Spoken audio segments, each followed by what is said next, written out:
Assalamualaikum warahmatullahi wabarakatuh. Welcome back to my YouTube channel Eka Pramasari. Halo semuanya, apa kabar? Semoga teman-teman selalu sehat dan bahagia terus ya. Di video kali ini aku mau sharing tentang pengalaman pertamaku mengasihi anakku yang pertama, yang alhamdulillah udah lahiran dengan proses sesar. Kalau teman-teman belum lihat videoku tentang bagaimana aku bisa sesar, kenapa harus sesar, dan bagaimana aku melahirkan, pengalaman pertama melahirkan, teman-teman bisa lihat videoku sebelumnya atau cek link yang ada di description box. Ini adalah pengalaman pertama aku mengasihi ya, karena aku baru hamil untuk yang pertama kalinya, dan mengasihi itu ternyata bukan hal yang mudah, apalagi kalau kita sebelumnya tuh gak ada pengetahuan tentang mengasihi ya. Sebelumnya aku udah pernah belajar tentang bagaimana cara mengasihi sih selama kehamilan. Jadi aku saranin ini buat teman-teman yang lagi hamil, apalagi udah hamil tua nih, penting banget buat teman-teman belajar cara mengasihi, cara memberi ASI, supaya nanti pada saat anaknya udah lahir, teman-teman tuh udah ada pengetahuan dan gak kaku. Sebenarnya ini harus teman-teman pelajari pada saat di awal kehamilan. Kenapa? Karena belajar mengasihi itu butuh waktu yang lama ya. Kalau dulu aku terlalu fokus untuk menjaga kehamilan supaya tetap bagus, sementara mengasihi itu aku belajar pada saat aku udah trimester ketiga, yang ternyata itu lumayan terlambat untuk belajar yang kayak gitu. Masih banyak banget yang harus dipelajari, terutama ASI peras segala macam itu aku belum menguasai sama sekali. So, buat teman-teman yang masih hamil muda, please banget mulai sekarang untuk belajar cara merawat payudara, kemudian cara mengasihi yang baik dan benar supaya ASInya tuh bisa masuk ya, nutrisinya tuh bisa masuk dengan sempurna. Dan juga teman-teman harus belajar yang namanya ASI itu sendiri itu apa, kandungannya itu seperti apa, dan pemberian waktu yang terbaiknya tuh seperti apa. Itu tuh penting banget supaya kita juga bisa memberikan yang terbaik untuk bayi kita. Penting juga teman-teman buat merawat payudara teman-teman, mulai dari membersihkan dengan BB oil ataupun minyak zaitun dari awal kehamilan supaya payudaranya itu bersih dan sudah ready ketika akan menyusui. Itu juga penting supaya payudara teman-teman itu nggak sakit ataupun nggak lecet pada saat teman-teman menyusui. Aku sendiri, pengalamanku itu pada saat pertama kali ngebersihin si payudara, ternyata itu kotor banget itu ya, di bagian putingnya itu teman-teman bersihin, itu nanti keluar kayak kotoran-kotorannya gitu, dan setiap hari meskipun dibersihin itu akan kayak tetap kotor-kotor terus. Teman-teman bisa bersihin pakai baby oil, aku sendiri bersihin pakai baby oil, pakai kapas. Kemudian bisa dimulai untuk pijat laktasi ya teman-teman di usia trimester ketiga. Kalau aku sendiri sih cuma kayak aku pijat-pijat sendiri aja, aku lihat di YouTube bagaimana caranya. By the way, pengalaman pertama aku menyusui itu lumayan gak enak ya. Karena sesuatu yang pertama kali itu memang biasanya itu kan gak enak. Apalagi aku lahirannya itu secara sesar, dimana gak bisa IMD yang diletakin bayi di atas dada kita ya. Terus dia ceriputin kita sendiri, itu enggak. Jadi aku tuh menyusui udah beberapa jam setelah disesar, ketika aku udah bisa miring kanan kiri. Dan ya karena aku pengen menyusui, jadi aku berusaha untuk bisa miring kanan kiri. Waktu itu pertama kali nyusuin itu dengan cara tiduran, itu lumayan susah. Jadi posisi bayinya itu harus satu garis lurus ya, kepala, badan sama kakinya satu garis lurus.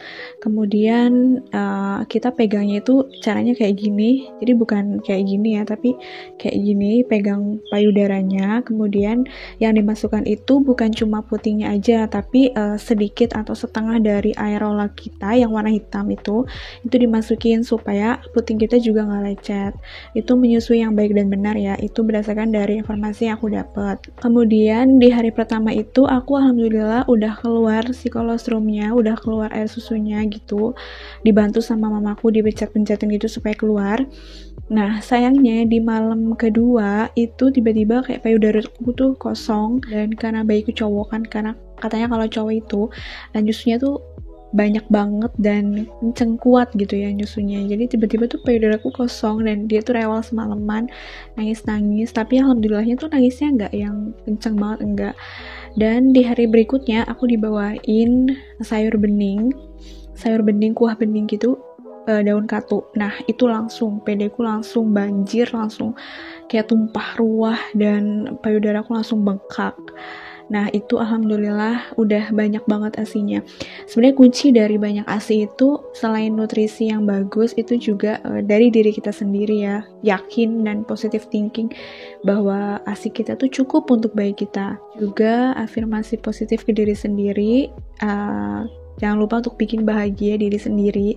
Afirmasi positif kita harus bahagia gitu, karena kan siapa lagi yang mau kasih ASI kan kalau bukan kita.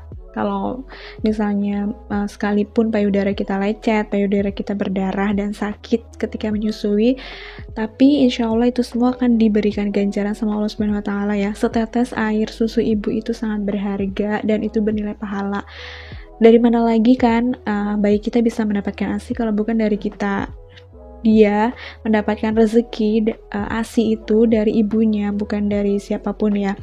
Qadarullah kalau teman-teman yang harus sufor itu nggak apa-apa sih menurut aku ya. Tapi pengalamanku ketika payudaraku tuh kosong di malam kedua, aku tetap nyusuin bayiku.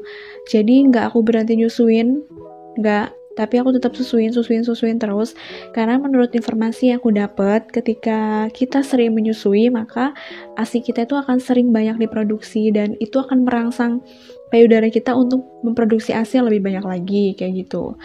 Dan untuk posisi pelekatan sendiri pas di rumah sakit itu alhamdulillah diajarin sama perawat di sana, diajarin bagaimana cara menyusui yang baik dan benar, dimulai dari cara pelekatan, cara pegang babynya, kemudian posisi payudaranya juga.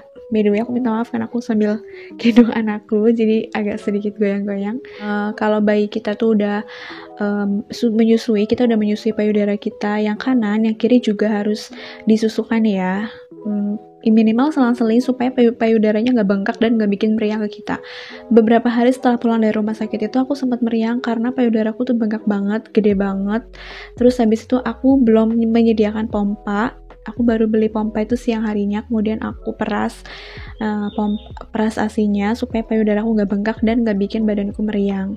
Tapi alhamdulillah kalau sekarang itu aku DBF ya, nggak ada yang namanya pakai dot atau apa itu. Aku berusaha untuk sangat menghindari karena aku kan di rumah aja, nggak ngapa-ngapain juga, nggak kerja juga, jadi cuma ngurus anak aja.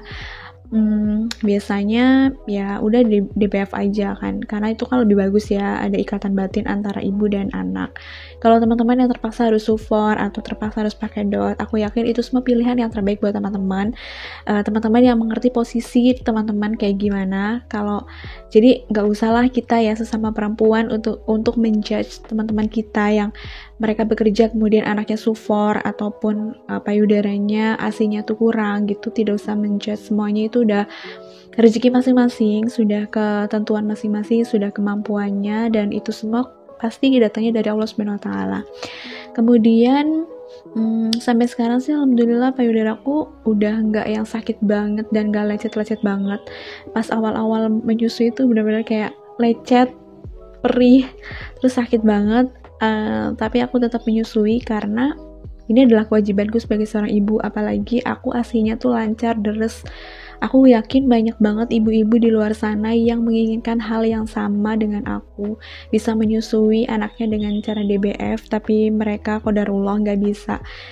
Apapun itu, kita harus tetap berusaha dan berdoa ya. Kemudian kalau teman-teman memang putihnya tuh lecet banget, teman-teman bisa konsultasikan ke dokter anak supaya kita tetap bisa menyusui tapi payudara kita juga sembuh gitu. Apakah pelekatannya yang harus dibetulkan, apakah posisi menyusuinya, kemudian apakah ada pengetahuan yang kita belum tahu sehingga menyebabkan putih kita tuh lecet kayak gitu. Menurut aku mengasihi adalah sesuatu yang luar biasa banget buat aku setelah melahirkan ya. Melahirkan juga sesuatu yang luar biasa meskipun aku tidak melahirkan normal. Kemudian memberi ASI adalah hal yang luar biasa yang tidak pernah aku lakukan sebelumnya. Dan itu tuh kayak amazing banget, aku bisa ngasih makan dari Allah Subhanahu Wa Taala ya untuk anakku, kemudian dia bisa tumbuh, dia badannya semakin berisi, berat badannya naik, itu tuh senang banget. Kalau misalnya aku ke posyandu ditimbang kemudian berat badannya naik, itu tuh kayak kita naik ujian kemudian kita lolos gitu, itu senang banget, kayak jadi afirmasi positif tersendiri juga buat kita. Dan buat teman-teman yang mungkin sekarang sedang mengalami susah menyusui, aku yakin teman-teman hanya belum menemukan pelekatan yang bagus aja. Jadi kita harus terus berusaha. Sekarang sih aku udah bisa menyusui sambil duduk dan juga sambil rebahan ya, karena kalau malam itu aku menyusuinya rebahan karena kan ngantuk ya. Aku takut bayiku jatuh aja kalau misalnya sambil sambil duduk itu aku takut. Jadi lebih baik sambil tiduran, tapi mamaku tetap pantau. Jadi kalau misalnya aku udah ngantuk-ngantuk kan, itu mamaku pasti bangun gitu. Karena takutnya kan payudaranya itu nutupin hidungnya si dedeknya kan. Nah itu juga bahaya banget nih. Jadi teman-teman kalau misalnya mau menyusui, perhatikan ya, jangan sampai payudaranya itu nutup hidung babynya. Nanti takutnya dia kekurangan oksigen, yang kalau kata bidan aku ada beberapa pengalaman yang seperti itu yang mengakibatkan bayinya itu qadarullah meninggal dunia. Gak mau kan kayak gitu, jadi selama kita bisa dan berusaha, insya Allah enggak ya. Memang sih semuanya itu sudah ketentuan ya, tapi kan kita manusia wajib untuk berusaha dan berikhtiar. Segitu aja sharing dari aku tentang mengasihi untuk pertama kalinya. Semoga videonya bermanfaat buat teman-teman dan teman-teman punya gambaran juga. Jangan lupa untuk subscribe channel aku, like video ini dan juga share ke teman-teman kalian. Thanks for watching and see you in the next video. Wassalamualaikum warahmatullahi wabarakatuh. Bye-bye.